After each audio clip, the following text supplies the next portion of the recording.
नमस्कार. काल झालेल्या वादळी वाऱ्यासह पावसामुळे बारामती तालुका व परिसरामध्ये शेतकऱ्यांचं प्रचंड नुकसान झालेलं आहे आणि त्याच पार्श्वभूमीवर आज आपण काटेवाडीमध्ये आलेलो आहोत. काटेवाडी जर आपण पाहिलं तर ही जी बाग आहे केळीची, तुम्ही पाहू शकता की या ठिकाणी केळीचं किती प्रचंड नुकसान झालेलं आहे. सध्या आपण जे आलेलं आहे काटेवाडीमध्ये ते शेतकरी शामराव सोनवणे यांच्या केळी बागेत उभे आहोत. मान्सूनपूर्व झालेल्या वादळी वाऱ्यासह मुसळधार पावसाने या परिसरात मोठ्या प्रमाणात नुकसान केले आहे.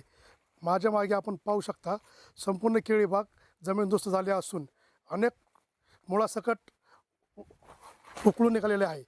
या नैसर्गिक आपत्तीमुळे शेतकऱ्याचे लाखो रुपयाचे नुकसान झालेले आहे. शेतकरी शामराव सोनवणे यांनी या केळी बागेसाठी सुमारे 4.5 लाख रुपये खर्च अधिक केला होता. मात्र वादळी पाऊस व वाऱ्यामुळे काही तासातच त्यांचे मोठे आर्थिक नुकसान झाले.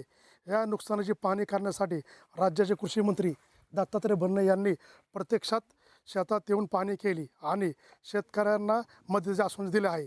मात्र सध्या शासनाकडून केळी पिकाच्या नुकसानीसाठी हेक्टरी रुपये 22,000ची मदत दिली जाते. शेतकऱ्याचे म्हणणे आहे की प्रत्यक्षात उत्पादन खर्च लाखोमध्ये असताना ही मदत अत्यंत तटपुंजी आहे.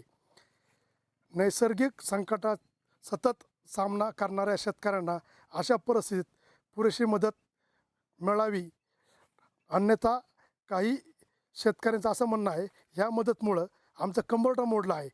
त्यामुळे नुकसानग्रस्त शेतकऱ्यांना वास्तविक खर्चाच्या प्रमाणात भरपाई मिळावी अशी सध्या शेतकऱ्याची मागणी होत असून आपण जर पाहिलं तर या प्रचंड झालेल्या नुकसानीत शेतकऱ्यांचं खरंच कंबरडं मोडलं आहे आणि शासन म्हणून जर अशी तटपुंजी मदत मिळणार असेल तर शेतकरी खऱ्या अर्थाने हवालदिल झालेला आहे.